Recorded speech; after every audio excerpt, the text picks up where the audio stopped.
रांझ्याचा पाटील बलात्काराचा गुन्हा शाबित झालेला आहे.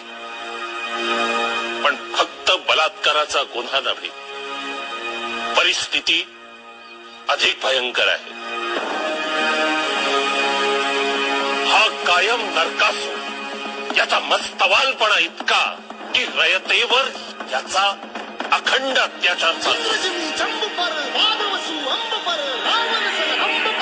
कोणत्याही वयाच्या स्त्रीवर याची नजर पडायला नको म्हणून डोळे फोडू नका सरकार, डोळे फोडू नका.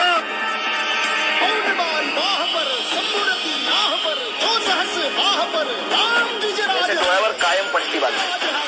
लय उपकार झाले सरकार, लय उपकार झाले.